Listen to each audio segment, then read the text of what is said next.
All right, folks, this is Square Media Studios, and this is The Project with Steve Rutherford. Thank you, folks, for watching. Janelle, thank you very much. And on the show tonight is Juan Logan. He and I have known each other for a little while, but Juan, good to see you, man. Good to see you as well. Well, absolutely. Let's kind of cut to the chase and get right into family. How is family? Family's good. I mean, really, I was talking with my cousin today about that, and talking about how good family is. Yeah. I mean, there isn't much we can't do in that family. That's pretty incredible. And I'm always man. amazed at how successful on so many levels that we have been. That's true. Really quite remarkable. Yeah, that's true, Yeah. man. That's true. Yeah. Listen, briefly, for those who don't know, kind of your lineage. You were born where? And then I was born in Nashville, Tennessee. Moved back to the mountains of North Carolina, which is where my father was from. He later passed away, and then we moved down to Belmont, which is where my mom was from, and that's sort of where I grew up. Right, right. Yeah, we all grew up. Yeah. Oh boy.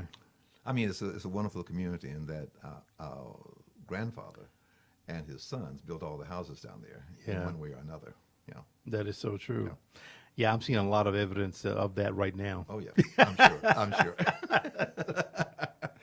Oh man, that's cool. Any shows coming up? There's a show coming up in Cherry Hill, New Jersey in April. One in Atlanta in April. There's a show in Philadelphia right now.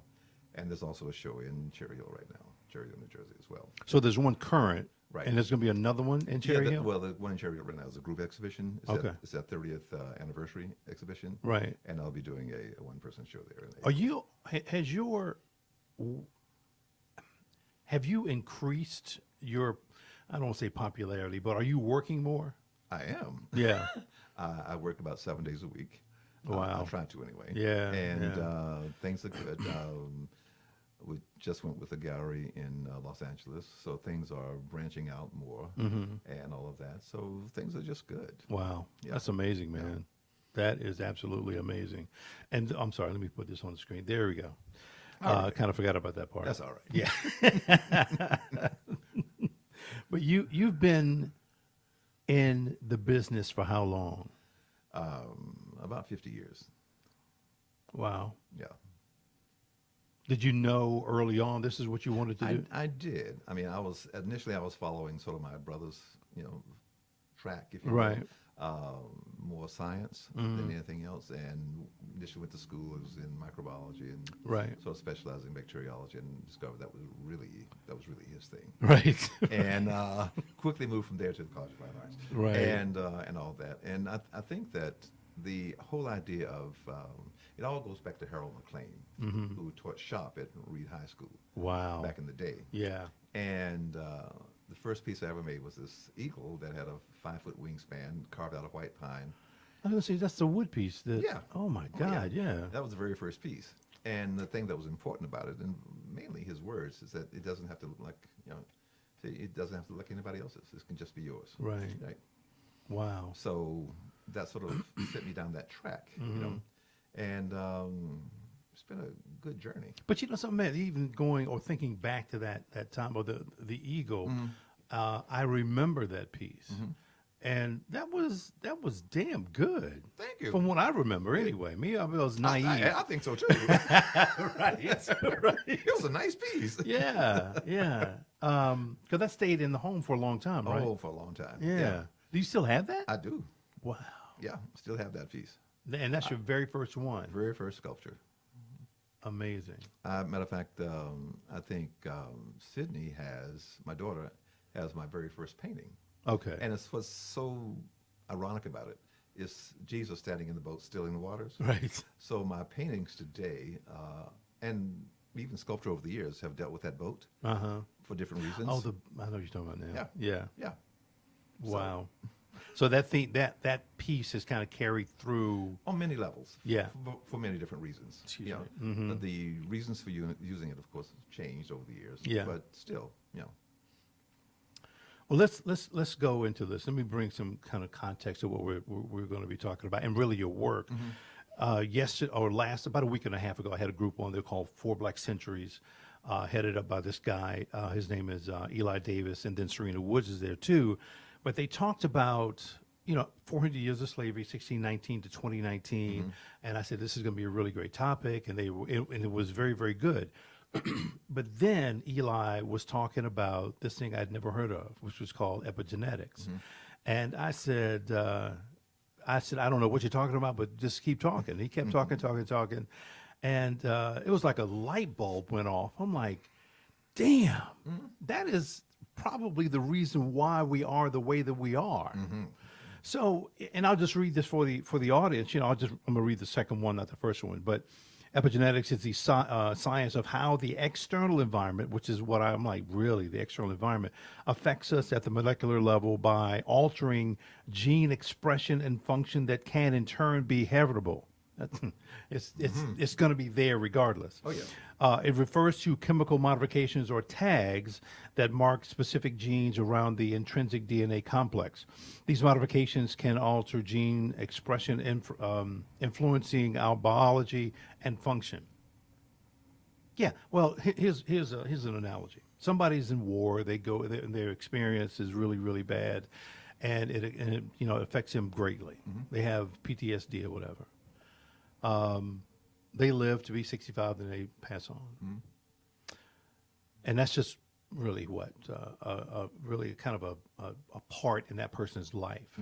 But when you subject, where to go? Harsh environment to a culture of people, thousands of people for hundreds of years. For centuries. Right. It changes. It changes your. I think I said to Eli, it changes your DNA. He said, no, it didn't change your DNA, but it puts these tags on your DNA.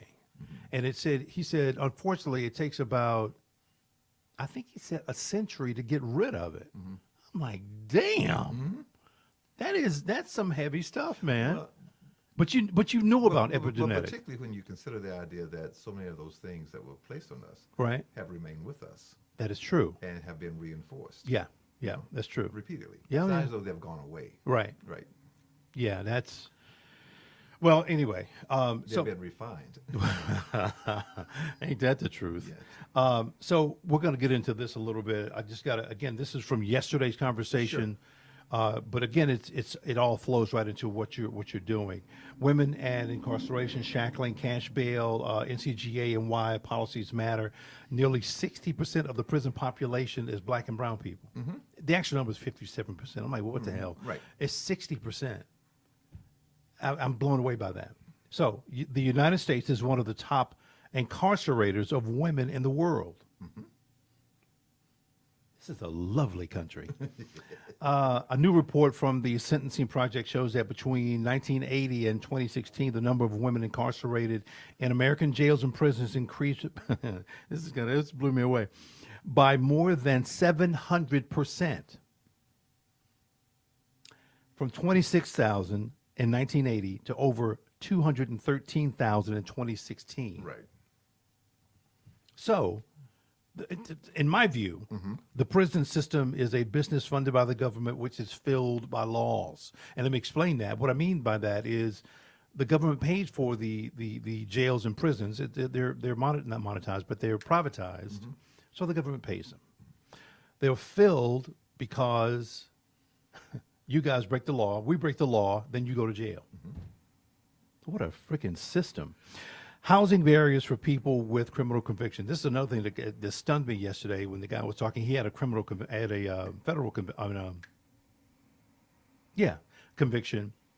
But when you have that and you get out of jail, you can't get housing because all of the laws, the bylaws in the write-up says if you have a criminal conviction, you can't get. Right. I'm like, you got to be kidding me.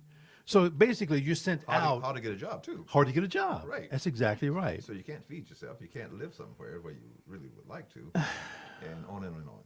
So, yeah, exactly. Yeah. So, 13th Amendment, for those who don't know, just watch the movie 13th. That's a quick fix for you. It's a fix. It'll piss you off. It should. It should.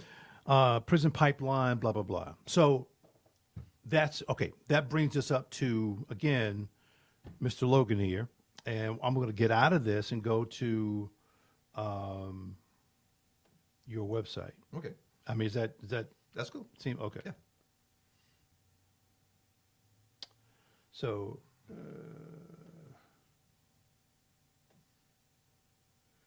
here we are. And you wanted to go to, Work. and the first one, or? The first one's fine. Some clouds are darker. What does that mean? Some clouds are darker. That's true. Yes, They indeed. are filled with joy and happiness. No. Not even filled with good dreams. You know? Yeah. And in doing this, Go ahead and get to the mic, Juan. Close to oh the yeah, mic. there you go. In doing this and in looking at South Carolina, where all the slaves came in, Right. that sort of thing. There were pest houses there. There were what houses? Pest, quarantine houses.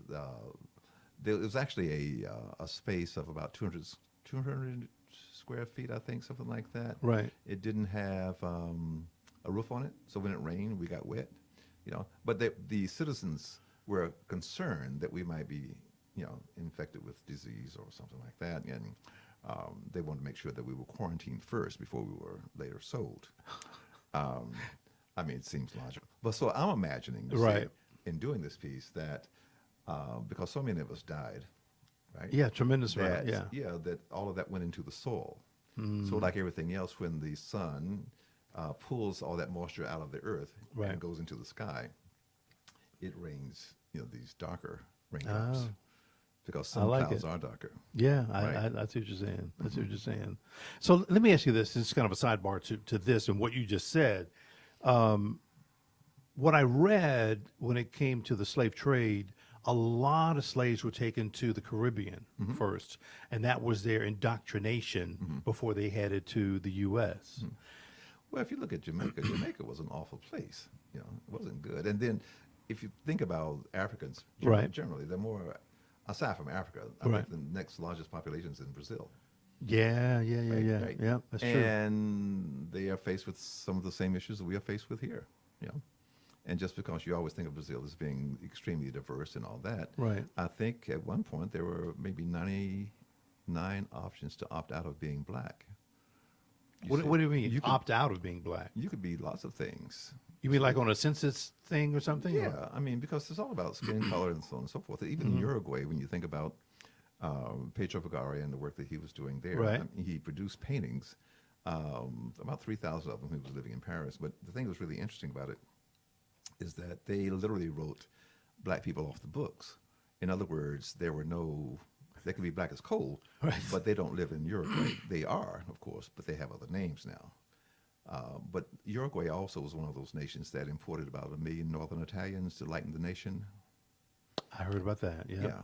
I mean, so many things have gone on. I mean, so many things, And we look at all those things as if that's sort of normal. What is really going on with people of color? I mean, does people just not like black and brown people? Well, see, when you think about it, people of color make up 4/5 of the world's population. Okay. You see, Yeah. right? That's problematic in and of itself. Yeah.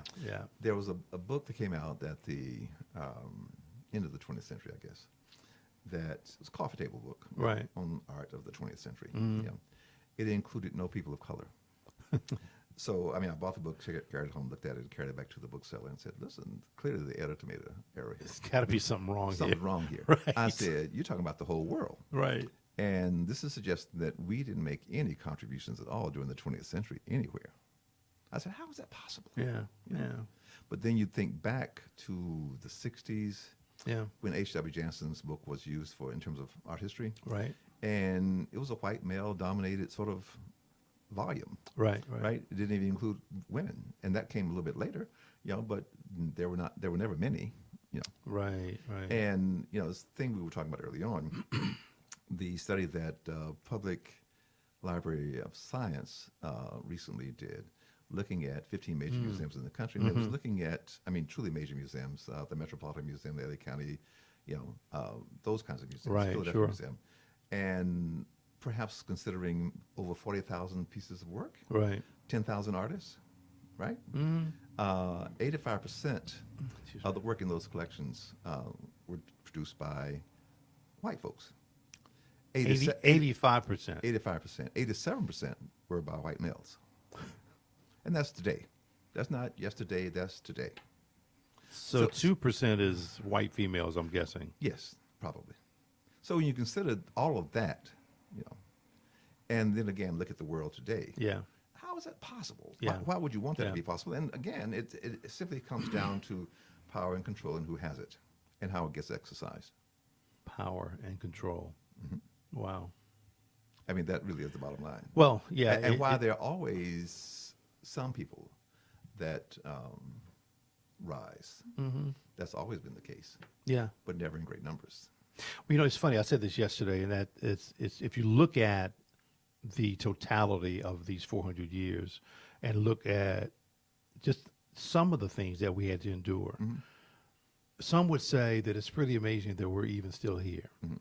And I said, I said, yeah, you're right. But I think that it says something that we endured, and we're doing pretty damn good. We are. Yeah. But we always have. Exactly. We are resilient people. Yeah. Yeah. I mean, very much so. Very, very much so. And the thing of it is, when we fight for rights, the things that make freaking sense, we're not fighting just for us. We're fighting really for everybody. Everybody. Yeah. Seriously. I mean, it's the whole thing of helping people. When you help someone, you're not giving up anything. Right. You're only helping yourself when you do that. That's true. It only makes sense. Yeah. It really Yeah. does. Wow. I'm sorry, I got kind of sidetracked here. No, but I was saying earlier, we were having this discussion about, the climate and how even our environment impacts us in various ways and so on and so forth. That is true. I said, African Americans have always been green. We have. I mean, we've always been green. I mean, you talk about, this green idea. I mean, we didn't waste anything. Right. Yeah, we didn't throw anything away. No, we couldn't. We couldn't Right, afford to. right. We saved and used everything. Yeah. I said, think of us as the green people. I mean, Right. come on. Right. That's true. So, Juan, tell me. Maybe, Uh-huh. I have to say this. Yeah, yeah. Maybe that's why when people, speaking of their liberalism, Right. they say, I don't really care if you're red, yellow, black, white, or green. Yeah, Maybe that's what they're talking about. Green is in there for sure. Thank you very much. Yeah. And when they're super liberal, they say, oh, purple. Just saying. But at any rate, So, yeah, this piece is, I'm sorry, it says it right Yeah. here. A permanent collection. right. What does that mean exactly? It's a part of their permanent collection. It will always be there. It will always be a part of the museum. Is that just one that they have of yours? Yeah, it's a fair size piece. It's 6 by 8 feet. It's on display right now in the museum. Wow.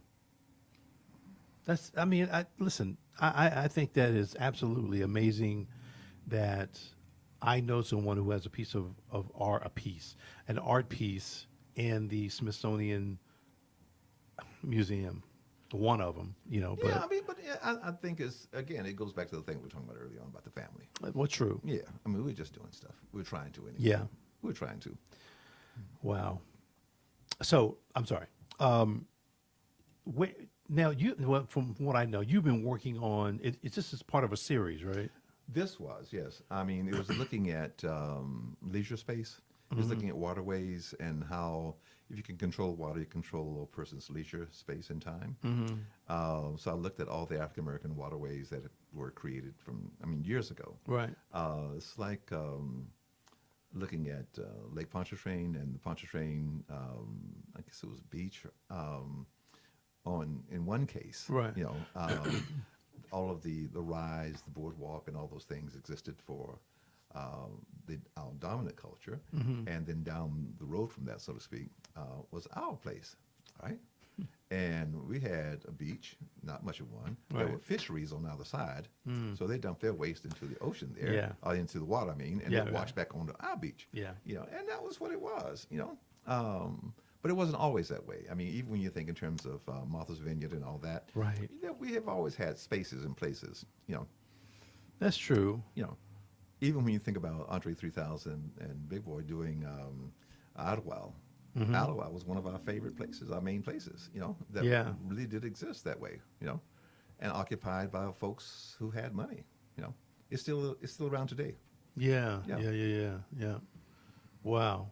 So let me ask you this though. This again is part of a series. Yeah. How many pieces are in this series, or is it? Have you finished it? Is Oh, it in? that's finished. You Okay. know, I did this 2011, so it's sort of over and done with at this Right. point. But I think maybe there were 40 or 50 paintings thereabouts. Wow. Were they all the same size? I mean, this huge. No, but a number of them were. Right. I mean, this one that follows this. There's a piece called "Help Me, Save Me, Love Me." Uh-huh. Oh, you want to go to that? Yeah, sure, if you can. Which one? It's just right here. And it's 15 by 16 feet, 5 by 16 feet, I mean. Oh. And it's really looking at Katrina. Mm-hmm. Yeah. And these are all puzzle pieces that are in there, thousands of them. Wow. In this case, the Red Cross is really you're thinking in terms of the Red Cross, Right. FEMA, and the Superdome, Right. all of which were supposed to help people, Yeah. but really didn't. Yeah. Not so much. So you find people sort of migrating around that, you see. And underneath all this, and it floats, it covers throughout, it's underneath the whole thing, all those folks that did make it. Right. But it was like this huge puzzle that had been taken apart that you couldn't get back together again. Yeah. Yeah. And this was really based on seeing an image of people waiting outside the Superdome, waiting to get in. Yeah. And in blowing it up, it pixelated into what looked like puzzle pieces. Right. Yeah. And that's where I it was can coming. imagine that. Yeah, I mean, you couldn't discern individuals, simply bits and pieces of color. Right. And that's where it was coming from. Wow. Wow. So the ones that you said there were probably 60 pieces in this. Yeah, 50 or 60. 50 or somewhere- 60. Yeah, somewhere along in there. One of them is in the museum. Oh, I'm sorry. Are there others in museums? I mean, they're spread out in different places. I mean, there's I think the Tweed Museum has one of them. They're just in different places. Right, right. And individuals, of course. Are there still museums that you'd love to be in at this point? Oh, sure. I mean, I think there are always museums. Right. Because, I mean, the world is filled with them. Yeah. You know, and it's like homes. Right. Right. Right. Do you have a Logan? You don't. You should. Yeah. We can make that happen. Yeah. Yeah. Yeah. Exactly. Wow. Is any of your work in Europe? I'm sure. Yeah, they are pieces. Oh, you're not even sure. No, I'm not. No, there are pieces. Oh, okay. But, yeah, but that's just private collections, though. Wow. Yeah. Damn, Juan. That's all right, Well, there are people. pieces there. There are pieces in China. Right. So I mean, you know, just. I mean, after all this time, hell. Well, no, don't get me wrong. I'm with you. I'm with you on that one, man. Yeah, absolutely. There was another piece I think you wanted to go to. Look at. Go back up toward the top, and this piece actually. Sugar House. Mm-hmm. And, yeah, and it sort of goes back to what you were talking early on, and I mentioned the idea of Jamaica and all those things that occurred in Jamaica. In 1837, there was they used this tool, for lack of a better way of describing it, that later came to Charleston. It was called the Sugar House. And what it was this treadmill. And they would tie people on to this bar at the top of it. And this board right here that sort of sticks out was intended to keep you upright. So you couldn't sort of lean into it, because you can walk a lot longer on a treadmill if you can lean into it a little bit, as opposed to standing upright. Right. And they would actually tie your hands onto that bar so you couldn't let go. So if you did get tired, you simply drop and it's hang there, you see. And there's someone on the ground with a cat o' nine tails whip that would beat you until you could get going again. And for those who don't know, a cat o' nine tails is what? It's a whip. With what on it? It's a knot at the end of it. So it would really cut into you in a major way.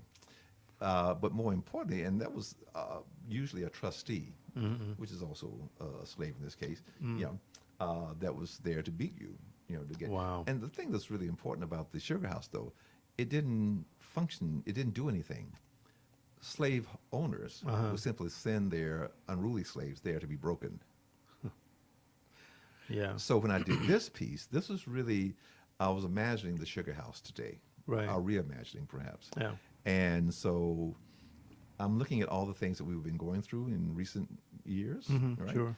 In this case, the banking industry, Right. right? So, and imagine that guy there who's making all those loans for all those homes that he ended up owning. Yeah. Right. Yeah. Yeah. And say we end up owing him. It's also almost like an indentured again. I mean, we're just, he's owning us again. Yeah. And our house is underwater. Yeah. And we can't afford to pay for it because we never could pay for it. And on and on. So Exactly. here he is. See, when the money's here, it's clean and pristine.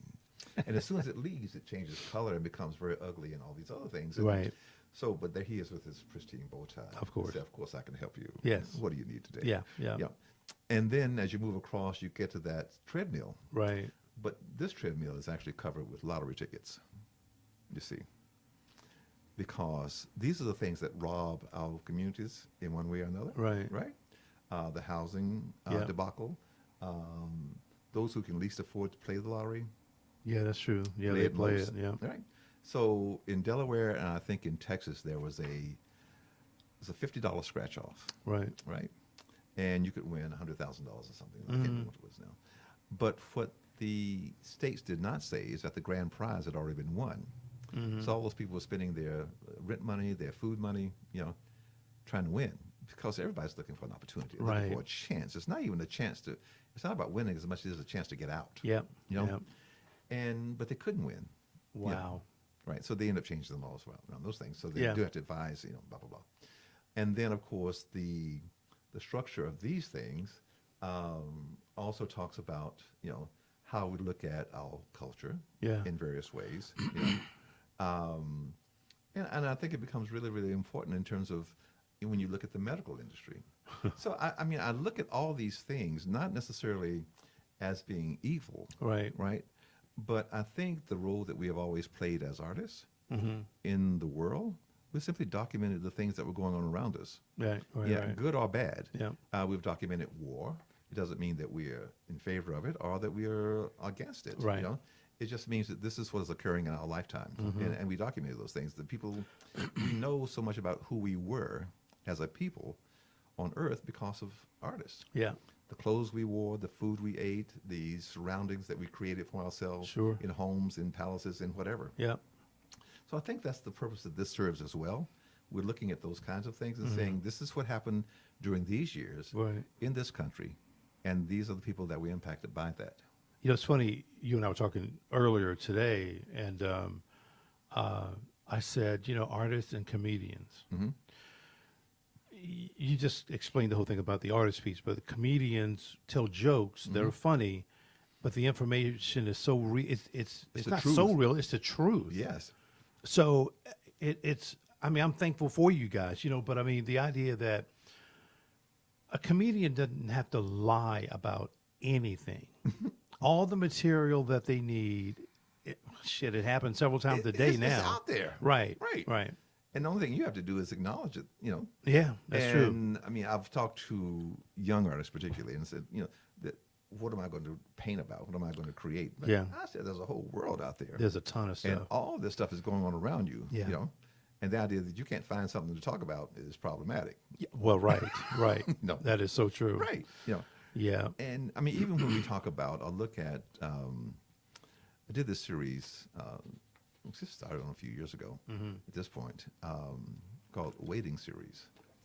And it was looking at all the guys that had been killed in 2014, unarmed guys. Right.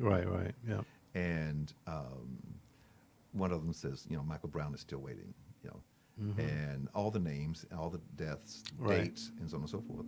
And all these guys are still waiting, And at the end of it all, it says, I'm still waiting. We're all still waiting.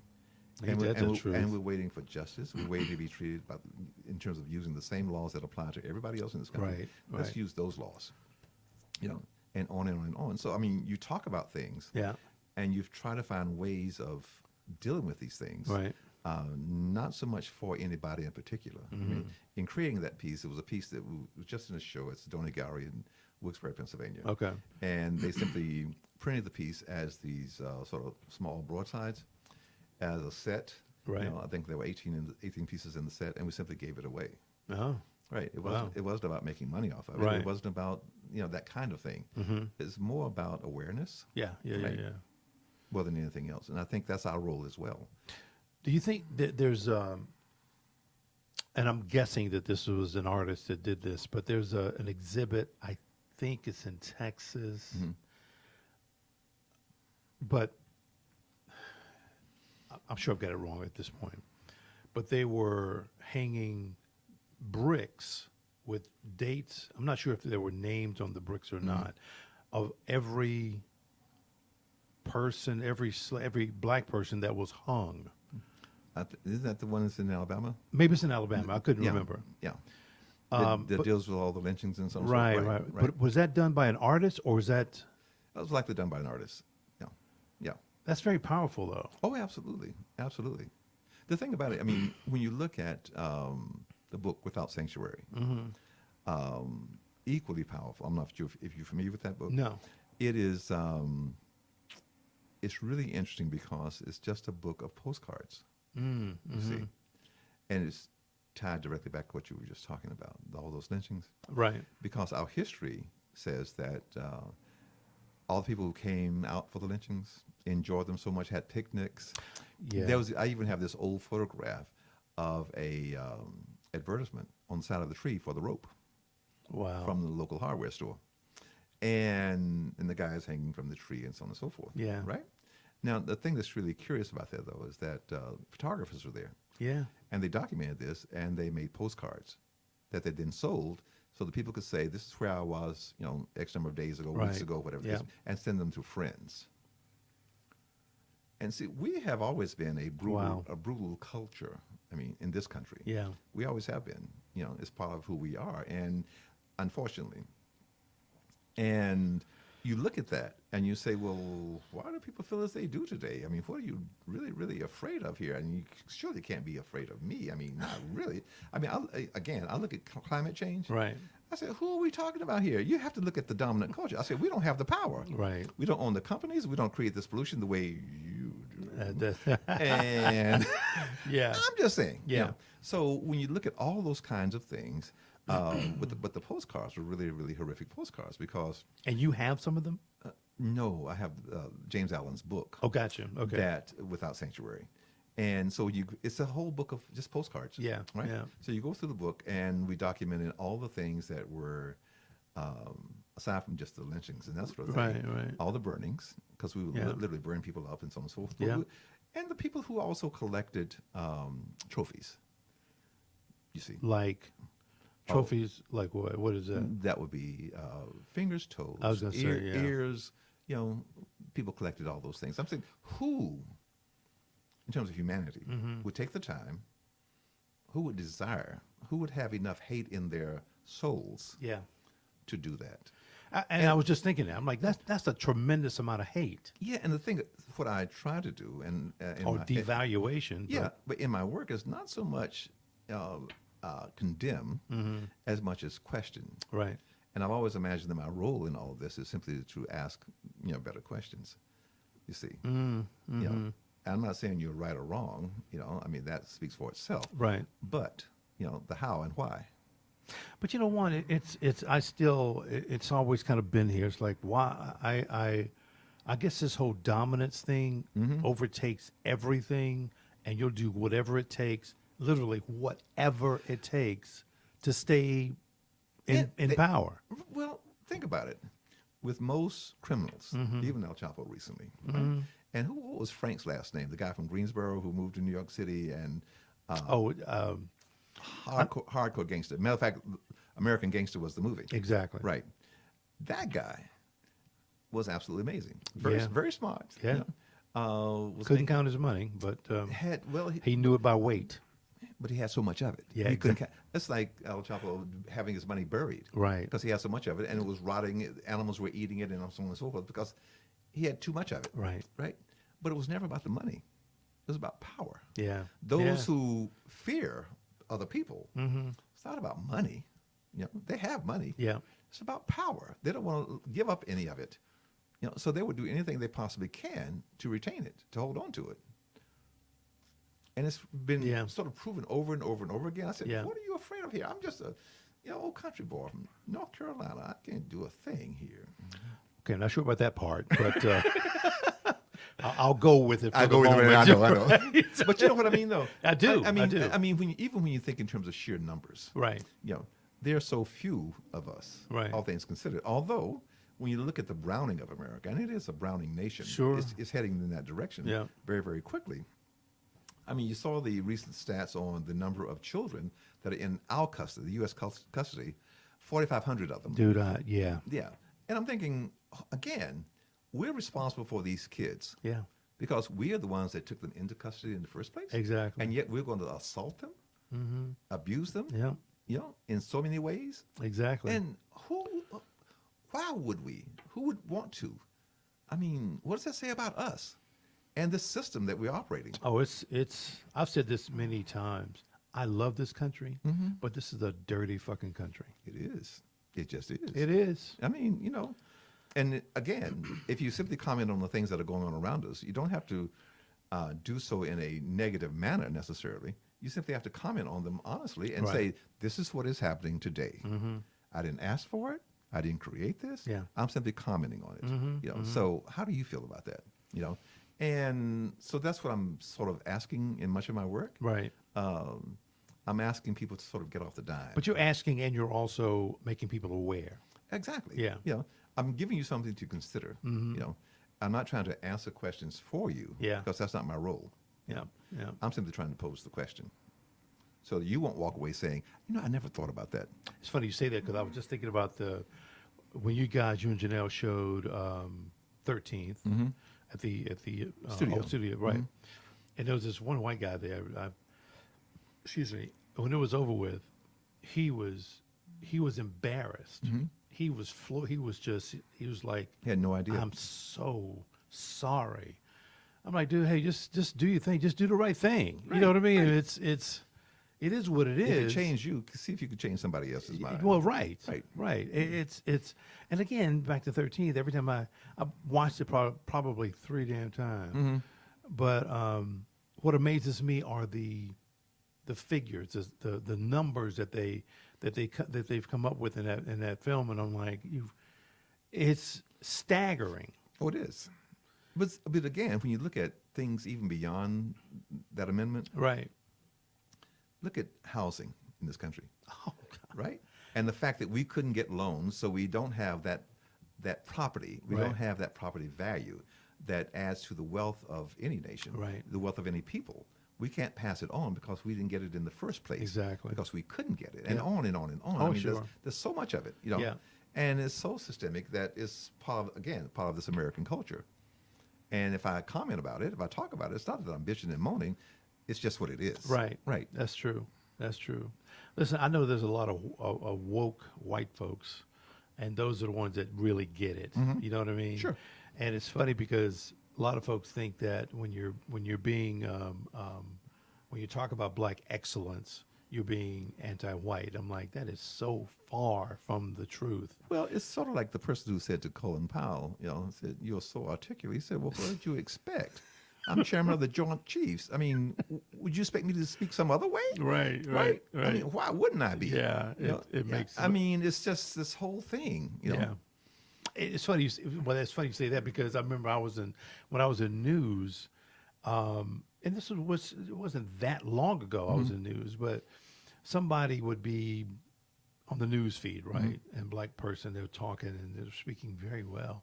And the comment was always, "Oh my God, they're speaking so well."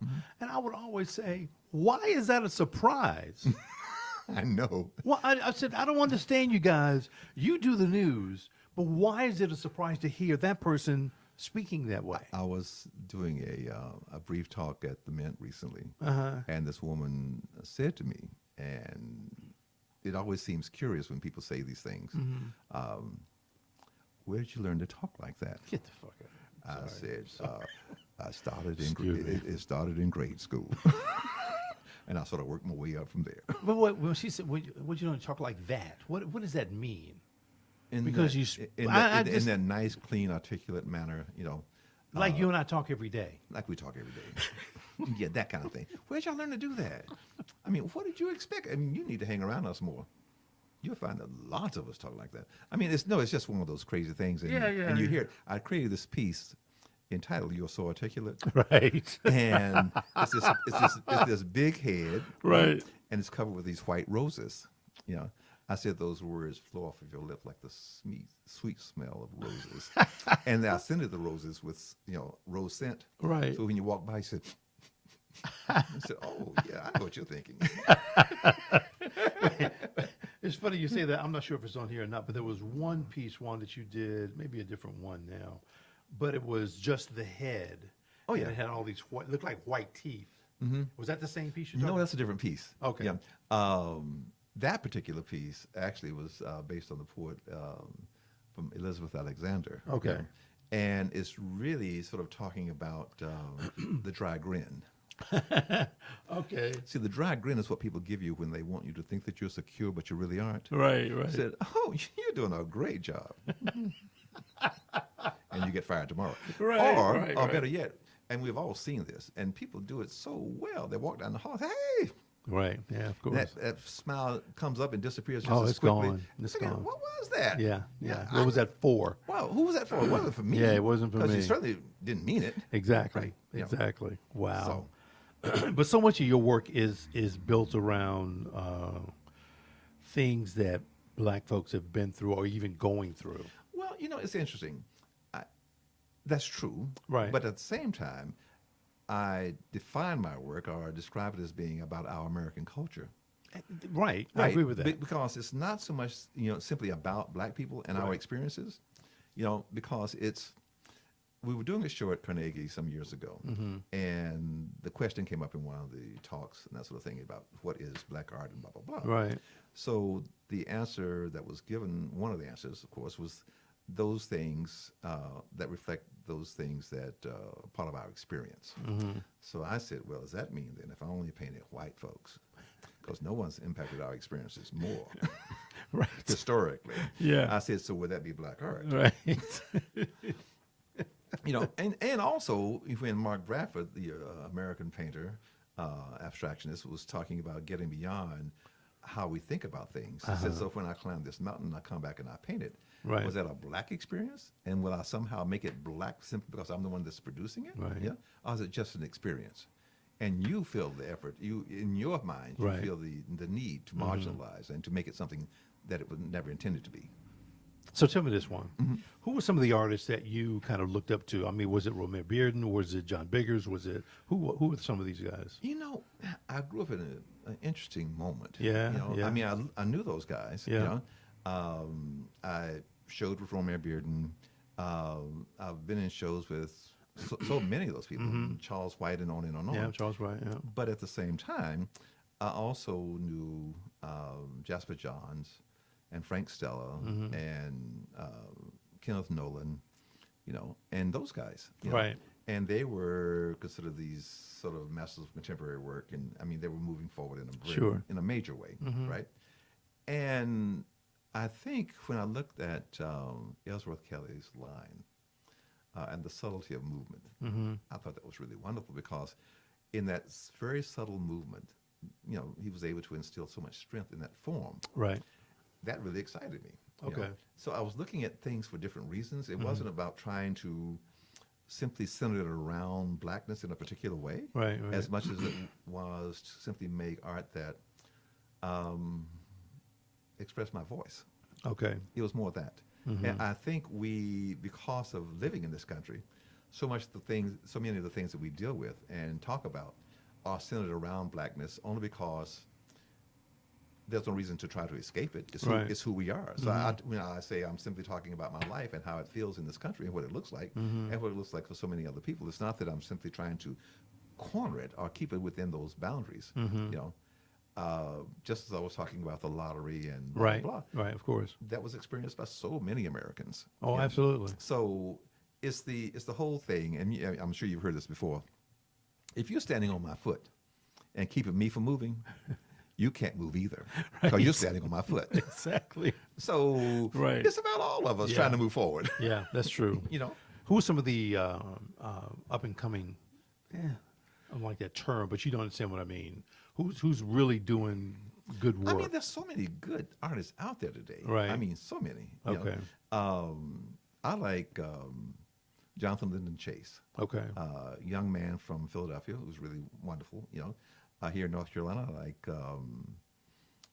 William Paul Thomas, painter, Antoine Williams. Artists that are very, really good. I like Mickaleen Thomas.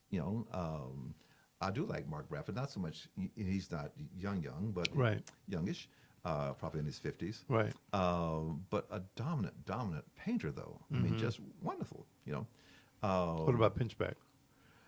Delitha Pinchback is a wonderful artist. She really is. Right. She is. And as you know, I have a few of her pieces, and I think you do as I well. have one, yeah. You have one? Okay. But I think there are always people out there like that. Yeah. That it's important for us to support us. Oh, yeah. It really is. Yeah. And it's when B.B. King said years ago, he said, if I had to depend on black folks to make a living, I would have died a long time ago.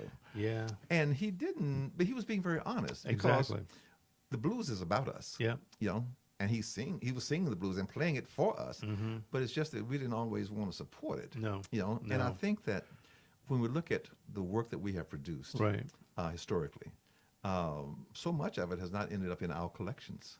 No, it has not. It simply hasn't. And that's the truth of the matter. Yeah. And even today, when you look at a Charles White drawing I think it sold for 400 and either 20-some thousand or 450,000, something like that. Or look at the Kerry James Marshall painting that sold for 21 million. You look at,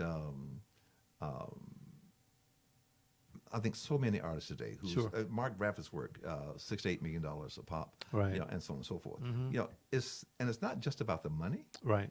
It's the fact that they are arriving at a place where we have not traditionally, existed in. Right. Not that way. Right.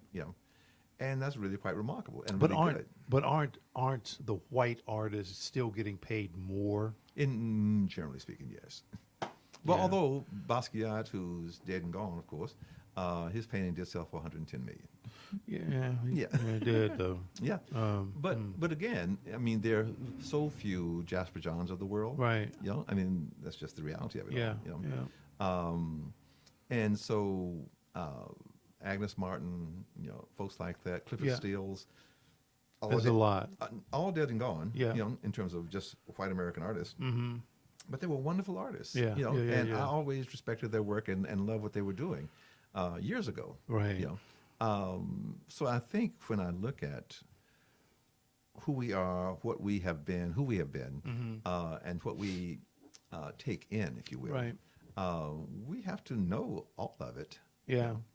Excuse me. And it's always one of those curious things when you talk to people, and I say, well, I know, and you do too, all these Eurocentrically based artists. Right. But when you come back the other way, I said, you don't know us. Right. Yeah. True. And you don't know our history, Yeah. not as we know yours. Yeah.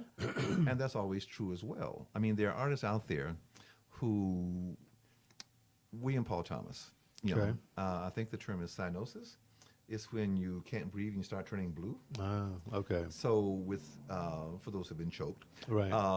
But his portraits are, half the face is turning blue, Really? And he's talking about that, I look at someone like Donna Hurt out of Charleston, who is white, but she has worked really, really hard to find ways to talk about race in America and her family and all those kinds of things. I think that's really important. And we need artists to be honest about their explorations in terms of what they're doing, how they're doing it, and not, run from it. Yeah. But I think there are wonderful artists out there. Sure. And there are many people that I know and love and respect. Chun Lee, photographer from Toronto. Absolutely an amazing photographer. Sure. He really is. And he did this book and this whole exhibition on fatherhood, Right. black fatherhood, basically. But they're very sensitive, wonderful photographs. Right. Sure. We need more people like that.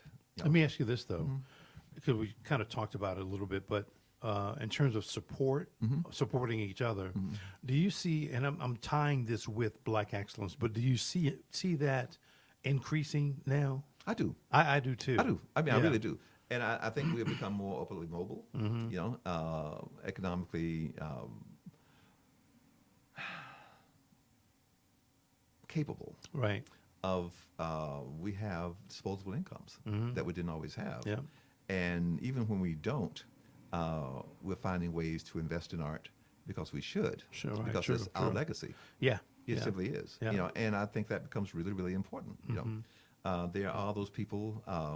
We always think of the wealthy on some levels because you know those who can afford the work best. If you I'm will. sorry. Did you want to bring up No, anything no, else? that's fine. Okay. Yeah. But I think we are constantly. I know this one artist who borrowed money against his home to buy 2 or 3 Romeo Beardens Wow. because he didn't have the money. Wow. Right. Because that meant more to Wow. him than simply his home. The home was going to be there. Yeah. Right. Right. Yeah. But the Beardens would not be. Yeah, that's true. Right. So do you invest in those things? You know, do you find a way to invest in those Right. things? Are you willing to, you know, reach out there that way and invest in them because you simply know they're going to go up. Yeah. Right. So I always laugh about this painting by Jasper Johns, False Start. I think when it initially sold to a couple for, I think it was $20,000. Right. And when they decided to finally do a session some years later, 1989, I believe, I think through Christie's, they sold it for $17.5 million. Now the question, of course, Okay. one, $20,000 is a lot of money, but at the Right. same time, you could borrow it against your house, buy that piece, you know. But it's about vision as well, Exactly. right? Yeah. And if you're looking far enough down the road, can you say, well, even if you didn't hold on to it to sell it for 17.5, Right. maybe only selling it for 10. You know? Yeah. Right. Exactly. I mean, That's exactly right. I mean, how long? How? What do you need to feel? What do you need to see? And we can see that in a Right. car. Yeah. We can see it in clothes. Sure. We Yeah. can, you know, and on and on and on. Yeah. But the idea of hanging something on your wall that is of true value, Yeah. you know, not always. That's true. There are many that do, and I love those that do.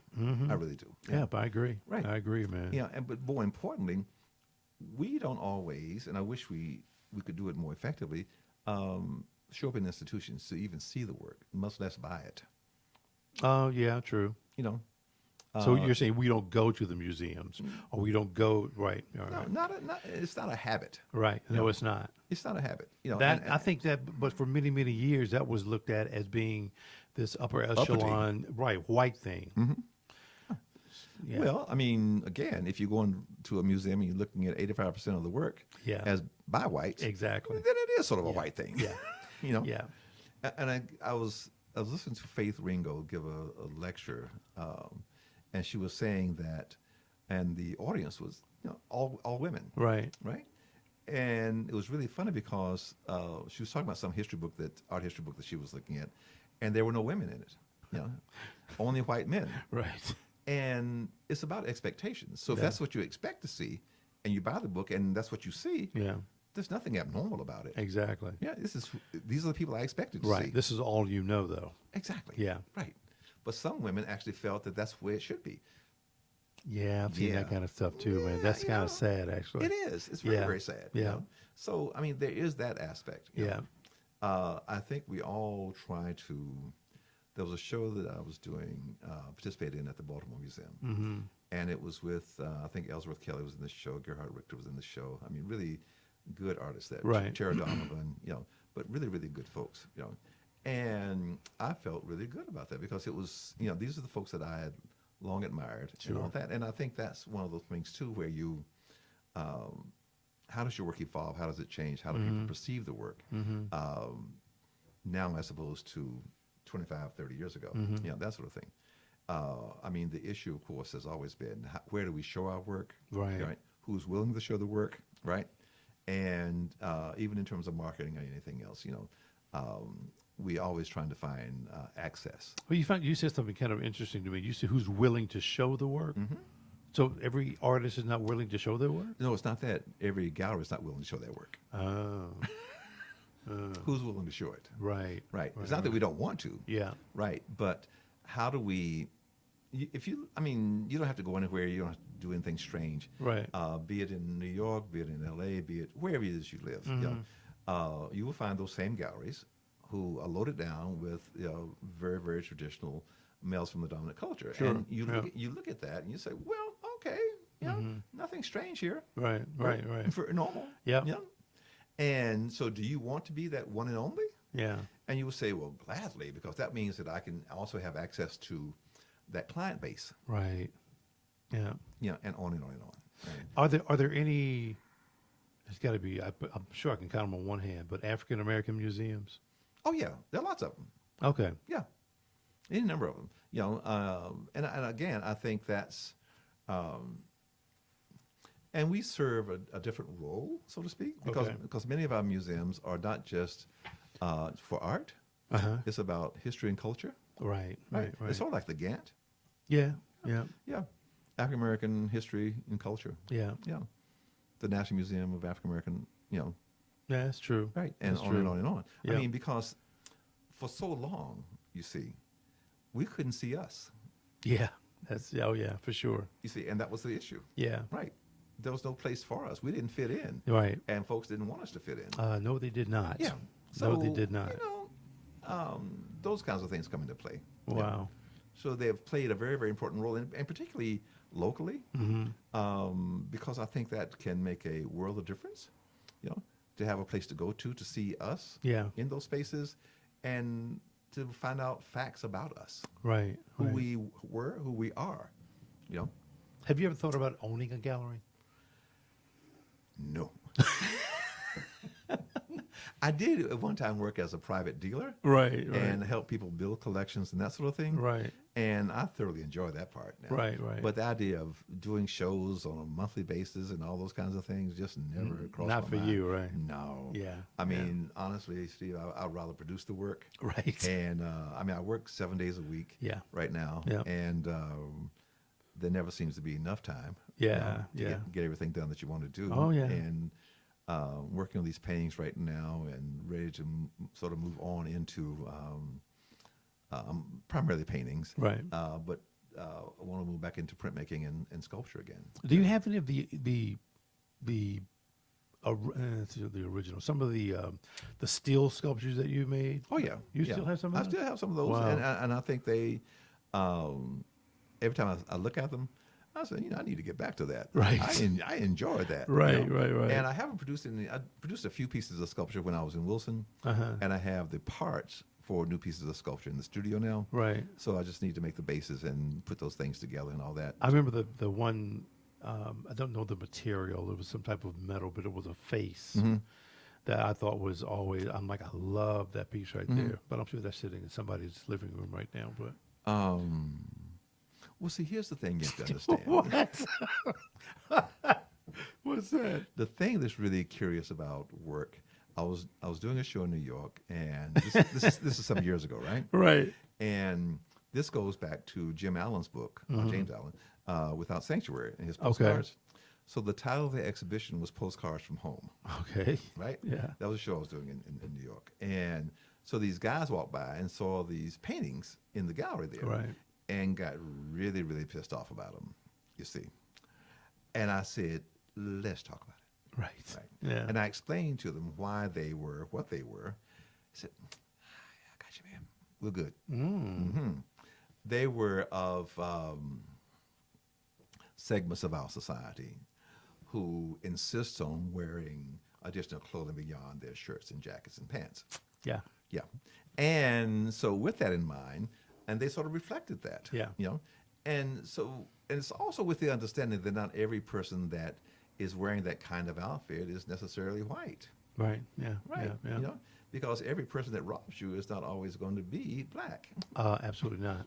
And Yeah. on and on and on and on. Sure. I mean, there's a whole, it's the litany of, it's all of it. It's American culture. Right. you know, And we are impacted by all of that. So, you do these things.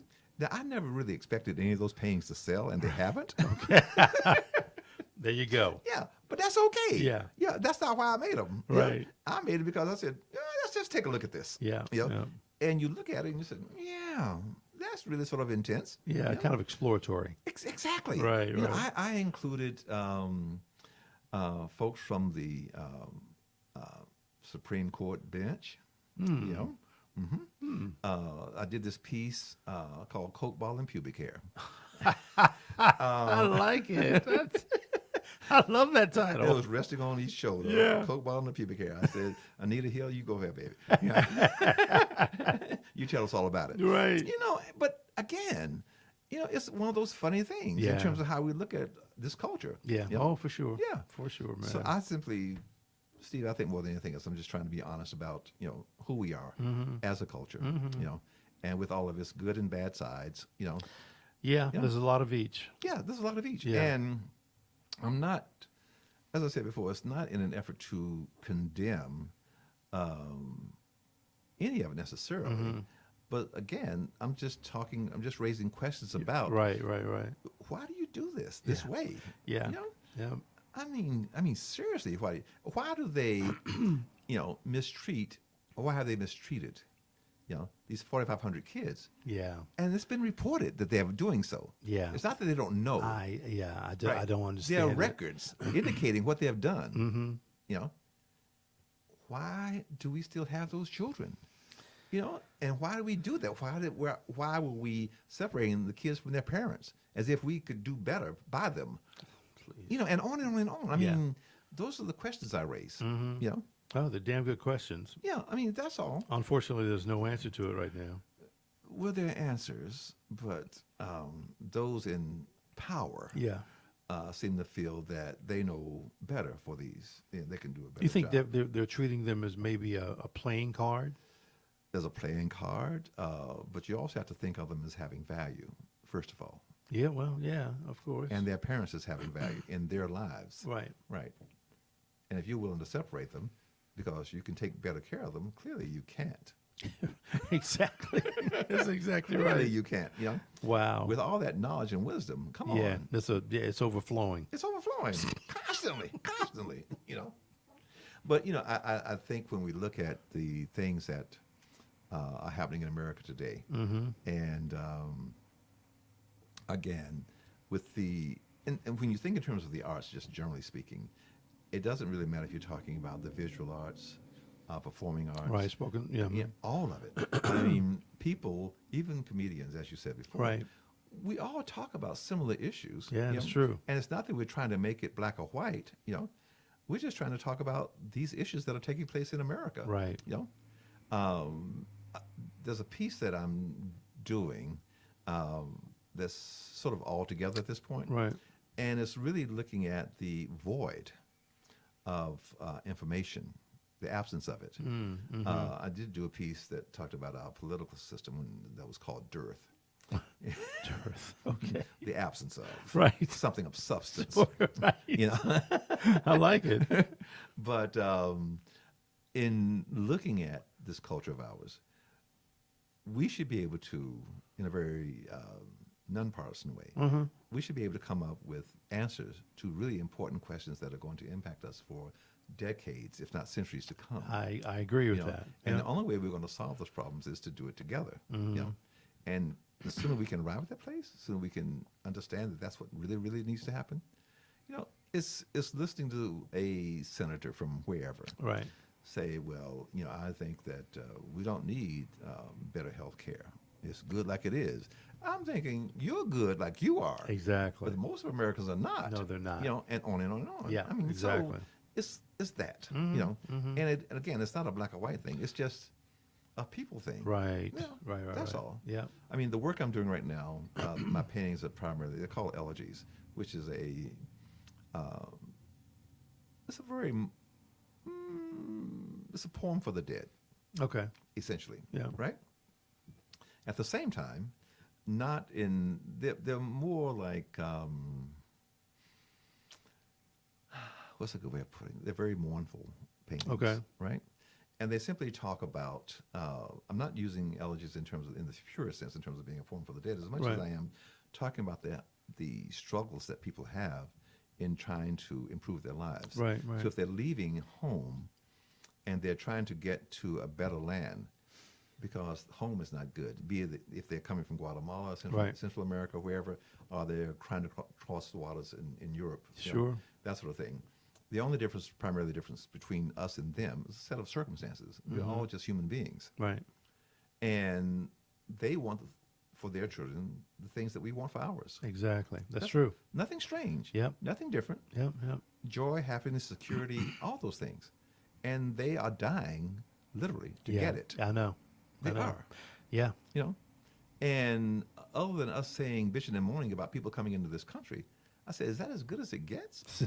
I mean, we're going to bitch and moan, and at the same time, we want these things Right. for us. Why Yeah, we do. Why shouldn't we want it for them too? Because you're fucking selfish. There is that. Right. Right. There was, you mentioned this piece being, or the series being about, you said mournful, right? Yeah. There was a series you did. They were, I'm guessing that they're sculptures, but they were the square box. You remember the boxes that you wasn't that about death? Well, And the reason I say this is because I remember in Europe, when somebody dies, or like on a highway or something, they put up this box with their picture and stuff inside of it, and I'm like, wow, that looks just like that. But I don't know where you get the idea from, but. well, the box that I used, Right. I made this steel box, right? And it was probably 3 by 3 feet. But mine was a little different. 3 by 3 feet. No, not those boxes. I'm talking. The boxes I'm talking about are the wooden boxes that you made, and some were in fact shaped like this at the top. Let me see if I can find. Oh, the reliquaries. Probably. They're reliquaries. Yeah. Reliquaries are made to, and they're on the website as well. Right. But they're made to hold things that are considered sacred. Yeah. Yeah. I mean, that's what that was really about. And so I made. Is that under sculpture? Yes, under sculpture. Yeah, there it is. Yeah. I made about 40 of those, Wow. And, but yeah, that's what that was about, though. And one of the ones that I made was a piece entitled Please Save This. And that was the. Hold on, people. Give me a second. Well, I tell you what, if you can probably find the piece, Please Save This. Well, let's see. It won't be any of these, I don't believe. No. But what I was going to say, though, just move on down if you would. Or you can click on any of them. Piece called Dance One. We just move on through any number of the pieces. Some Got Away is the title of the piece. I think. I love these And things, see, man. this piece is talking about. Oops, sorry. That's okay. That piece is really talking about. See how this person is sort Right. of incarcerated, Yeah. but not all of us are. A lot of us are. Yeah. But Well, yeah. some get away and some got away Right. years ago. So hence the piece. Yeah, And yeah. again, but I was going to say, there's a piece that I did called Please Save This. And I carved this breadboard for this little bottle to rest in. And inside this bottle is a letter from my grandfather, James Greer. Oh, yeah. Right? James W.W. Yeah. James W.W. Yeah. That's James William Washington. That's right. Yeah, that's right. And the important thing about it, that letter was placed in this bottle in 1926. Really? Seriously. And in that bottle with this little letter was a piece of bread. Okay. And the note reads, please save this. This is the last piece of bread my mother made the day before she died. Wow. And that's the bread she made to feed the family in 1926. Wow. So when you think about what reliquaries are truly about, those things that are held sacred. Yeah. Yeah. So yeah. I carved this breadboard for that to rest in. And Aunt Estelle Right. saved this. My girl. Yes, indeed. So when she passed away, it was passed on to me. Wow. And I just figured it was never intended to be sold, and it won't ever be. Sure. It's sure. just one of those things that will remain in the family. So where is it? I mean, where is it now? Jonathan has it now. He has it Yeah, now. Gotcha. Yeah. Wow. But yeah, man, I always love these pieces right Thank you. here. Love Thank them. you. Oh yeah, no question. But they're probably, this is a larger piece. That's Yeah. at the Sonia Haynes Center at UNC Chapel Hill. Okay. Yeah. See, this is a funny way. Grinning's not always grinning. So here she is back there with her tongue sticking out. Right. Right? And here's the colonel in where candles would be. Right. And she's sitting back there smiling. She's getting ready to set his ass on fire. And he said, yes, yes. You know what that reminds me of though? And what's it called? What was that movie? The Help. Oh, yeah. And that pie. Exactly. Exactly, Oh, man. you remember in, what was the movie that Whoopi Goldberg was starring in?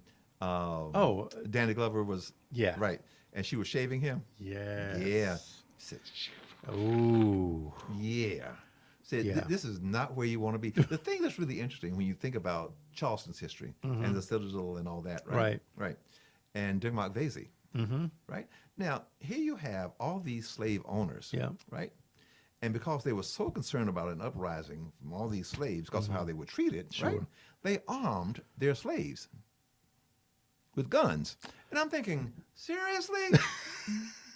Right. Seriously? Isn't that kind of counterintuitive? Man, you would Isn't think that, so. I said, come on now. yeah, You that- know, that ain't I making mean, any it's just sense. all this foolishness. But at any rate, Wow. Wow. but the Citadel came into existence in a major way because of those kinds of events. Right, of course, of course. Juan, we're going to get to the questions, man. All right. Here's some. I'm just going to go down the list here. You remember the riots? Oh, yes. Did we learn anything from that? That Not much. That's okay, and that's a good thing about these. These can be very short answers. Thank you. Not much. I mean, you would think that we would have. Yeah. Right? In terms of how to deal with a larger cross section of the city. Right, right. But we Not so much. Not so much. Yeah. We're still questioning those things. You know? Yeah. Do you believe that this nation's divisiveness is going to continue It will. until we deal with slavery? Well, not so much until we deal with slavery, but until we deal with equal rights. Okay, right. Yeah. You know? Yeah. I mean, seriously. Yeah. I mean, slavery is dead and gone to the extent that as it relates to us in a particular way. Slavery is alive and well. Sure. Globally. All right. Yeah. And it yeah. always has been. It hasn't gone away. Right. I mean, there's still people being enslaved and still being sold daily. Jesus. And that's today. Yeah. I mean, seriously. So, yeah, but I think because we have a government right now that is very, very divisive, that's going to continue as well. Yeah. Yeah. Yeah. I agree. Right. We kind of already gone over the whole political climate thing, which is not good. But Black Lives Matter, Me Too. What do you think about those two? I think they're really important. Yeah. And I think that because they are bringing this to our attention in a different way, particularly the Me Too movement. Which is funny you say it because they're also asking the question. Right. It's like, That's what the? Yeah. Yeah. Right.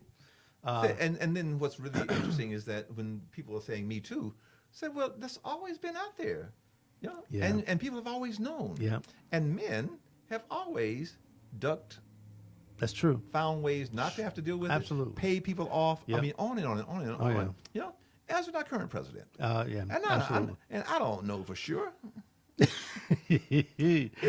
It may be true. Yeah. Yeah. However, Maybe. maybe. Yeah. Favorite restaurant? Yeah. Favorite restaurant. Do you have one? Midnight Diner. Midnight. Oh no. It's Trying Street. Trying. Yeah. You like that spot? Oh Huh? yeah. They have some of the best grits, greens, and fried chicken. That is true. Now those grits. That I is have true. to tell you, now nobody's making grits like Midnight Diner. Wow. I'm serious. I have to check it out. I mean, I've been there Yeah, many times. I'm trying to but- get there this weekend. Wow. Aren't they open 24/7? 24/7. Yeah. Oh yes. Wow. That's your favorite. And don't go there on a Friday night. No. I know that. Or a That's not- Saturday night. That's not a good thing. not after 7:00. No. Yeah, No. you- Or even Saturday or Sunday morning. Don't do that. Right. They're packed. Yeah. And we'll stay packed But they until have like fried, noon. but you can get fried chicken though. Well, speaking of fried chicken and even fried fish, right, not too far from there is Price's. Oh yes. Price's Chicken Coop. Price's Chicken Coop is really, really good. Very good. But they don't have grits. No, they don't. No, they I'll don't. call it greens. Right. They're gonna give you fish, Fish and chicken, and that's it. That's it. Right. What's your favorite drink, man? Oh Jesus, never mind. I think I know. Don't want. It depends on the quality of the scotch. And if it's talking about a good single malt, then we can go down that path all day long. Oh wow, you're talking like you got some sense now. Okay, you fooled me on that. But I thought you was gonna say. You know what I thought you was gonna say. Right. Now, there's nothing wrong with a quart jar filled with moonshine. A damn quart jar. And if it's some good moonshine, you know, we don't want that trashy stuff. Oh you yeah, know. yeah, not that trashy We want stuff. quality. Yeah, because moonshine. when it goes out, I want it to burn. I do. Shit, And it's all gonna but, burn. But more importantly, I want it to have flavor. You know, I mean, a maker who knew how to finesse that. But give me a good, 25-year-old single malt scotch now. That's different. Now we're talking about something. Yeah, I agree. Yeah. Yeah, because I'm a brown liquor guy. Yeah. I thought you was gonna say Kraken. Oh, that would be the third one. But you use Kraken instead of Goslin's Gold Seal to make it dark and stormy. And that's some good stuff right there now. I'm serious. I mean, that Bermuda thing is really great. Yeah, Barrett's Ginger Beer and Goslin's Gold Seal, yeah. dark and stormy. Wow. Replace that Gold Seal with some Kraken. Right. Ooh, And for those who don't know, it's K. Yeah, it is. It is. It does start with a K. That's It starts true. with a K. Yeah. But you have to be in the game for a minute to really tackle Kraken. I'm sorry, but to me, you do. You do. You're not gonna give that to somebody who's, well, this is my first drink. To stay away from that. Don't go there. No. No. Not even try it. No. Travel, favorite place to visit? I'm not sure that I have one. Because you've been all over the place. Yeah, but I think I'm sort of open. Right, Yeah, I'm trying to talk with my wife about that right now in terms of where we can go. Right. And we're seeking blue waters right now. I know, Yes. man. Yeah. And warmer temperatures. Right. Right. So that's where we are right now. Yeah, for me, just give me blue water and white sand. I'm There you straight. go. That'll work. I'm so good. That'll work. Here's a question I just started asking actually yesterday, but I thought it was interesting, and I said, let me just start asking everybody this. But who or what is God? That's a really important. I don't, and for me, it doesn't matter if somebody goes to church 24/7, if they've never been to church. And you may say, well, listen, I don't necessarily call it God, but I call it blank. I call it God because that's how I grew up. Right. I grew up, my father was founded John Calvin Presbyterian Church in Nashville, Tennessee. Oh, I forgot about that. Yeah. He did his master's in theology at Fisk and all that. Right. And that's just who he was and all that. And so, but I didn't grow up in a Presbyterian church. Grew up in a Baptist church. Baptist, yeah. Right. Mount Pleasant Baptist. Yes. And that was the home church. Yeah, And we yeah. always had to have that home church. That's right. And I think because we were grounded in that, in a very good way. And this is not about the ministers who have come and gone and all that sort of thing, because Right. they're always going to do that. They're going Sure. to come and leave, and some will be good, very, very good. Others won't be.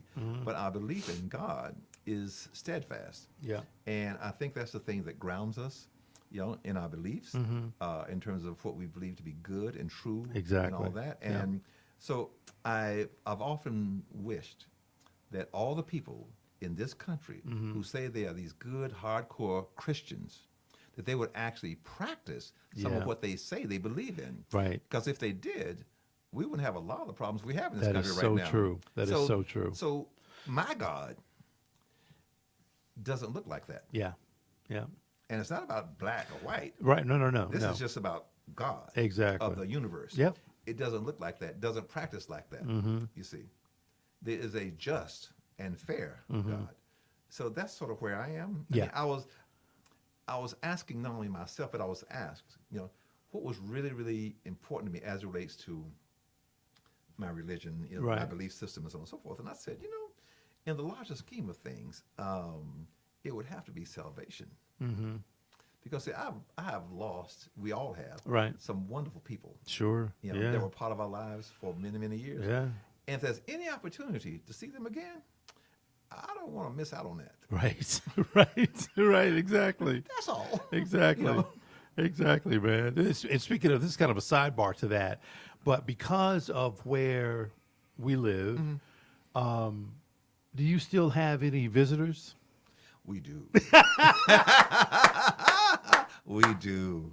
Right. They show up every now and then. Every now and again, yeah. Janelle and I were standing in the kitchen. This is a few years ago now. Right. We were standing in the kitchen, and we could smell, because Uncle Verlee and my grandfather, Right. his father, both smoked. Yep. Right? And we could smell the cigarette smoke as if somebody just lit up Yeah.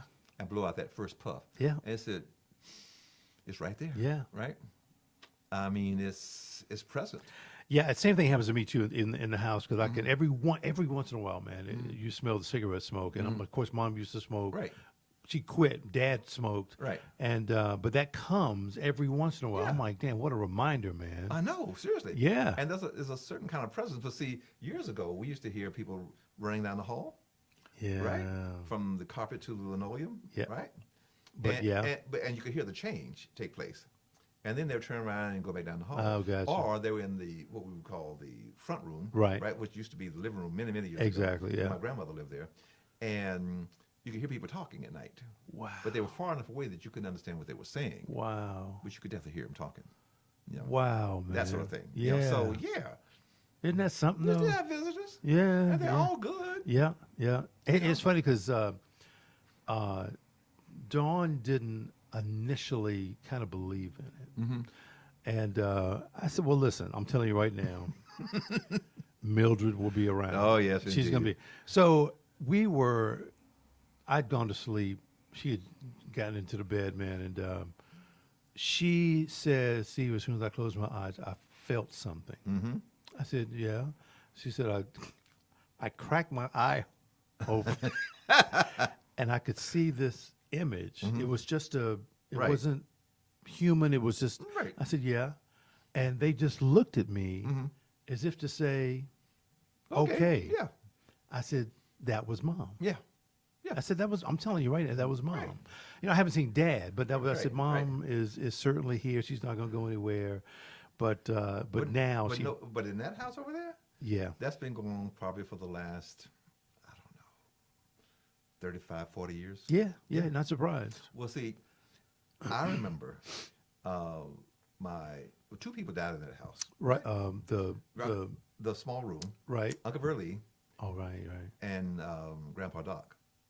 But no, but wait. But then three people didn't what's the one of the daughters who didn't? Oh, that wasn't in the house. It wasn't in the house. Not in that house. That was Okay. the one up the road. Oh, gotcha. Yeah. Okay. Because of the fire. Right. Right. Okay. That was Violet.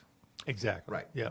But so one morning, right, I heard this awful thump. And so got up, looked around. It's almost like a painting fell off the wall or something. Right. Right. Got up, looked around. There was nothing. Yeah. Right. So I went across the street, was talking to Miss Madge, my mom. Right. And I said, you know, this is what happened, blah, blah, blah. I said, yeah, the strangest thing. She says, you know what that was, don't you? That was Verlee. Yeah. Yeah. Because on this day, and X number of years ago, this is when he fell Wow. and hit his head. And hit his head. Right. Right. Yeah. Right. I mean, you know, Wow. it's just stuff. Yeah. Right. Yeah. And Yeah. again, nothing terribly strange. But, No. But it also means that see, I've always imagined because Underwood Tate, you see, was an old root doctor. That's Underwood was grandma's brother or something. No, Underwood Tate was our grandmother's father, Oh, the dad. Okay. the dad. Yeah. He was an old root doctor. Right. Right. So in first moving into that house, in all these places, there were all of his herbs and things Right. that were around in little pouches and all that. And in Uncle Verlee's room, you know, there was this shelving system in the wall that you could come and go with it. Really? Yeah. Where he kept things. Yeah. Right. Wow. But it was in between the studs. Sure. Right. Yeah. You know, Holy shit. waited. It's My people. right. Wow, man. So Wow. but I think it requires a level of sensitivity to even be open to that. That's true. It That's does, certainly right. true. Yeah. You know, so I'm That's the last certainly- person that would ever deny this existence. Hey, let me tell you, and I'll tell you this story too. Dawn's husband passed away, and before she and I got married, this dude comes to me. I had to be in a dream. I said, "Listen, I just want you to take care of my family." I said, "Sure, dude, no problem, no problem." I told Dawn this, and she's like, "You're kidding. He did not." I said, "I'm telling you right now, that man, Stephen Olinsky, came to me and told me, just take care of my family." Right. And she didn't really believe it until after she had the episode with mom. She said, "Okay, I believe you." Yeah, I'm like, it happens. Yeah, it Those things happens. exist. It Yeah. happens. It really does. Yeah. I've always found that the more when we work on the house, Right. there's more activity when we work on the house. No When kidding. we're changing things or doing Right, yeah, right. there's always more activity. Interesting. Yeah. We'll see when I get home tonight. All right.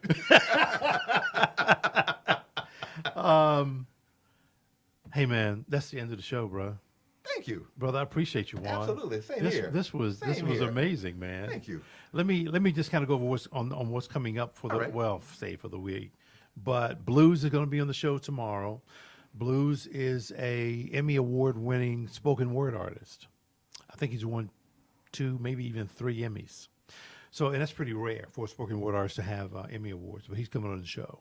Then on Friday, which starts Women's History Month, we're talking about women's issues. So I try to fill the entire month with ladies, ladies, ladies. So we're almost done. But Friday, we're going to have these 2 ladies. We're going to be talking about women's empowerment, discrimination, Bollywood, arranged marriage, so forth and so on. So that'll be an interesting show. It will be. Nice way to kick it off. Yes. And then, of course, I'm still saying, listen, I'm calling March, which is Women's History Month, I'm calling it Black Girl Power. Sure. And I'm trying to get more women on the show. I think I've got 4 slots left. But, you know, hey, ladies, if you see it, call me so you can come on the show and so we can talk about whatever it is you want to talk about. Absolutely. But that is, Juan, that's it, man. Thank you. Yeah. Hey, thank Enjoy. you. I appreciate it, man. Let me go ahead and cut it here.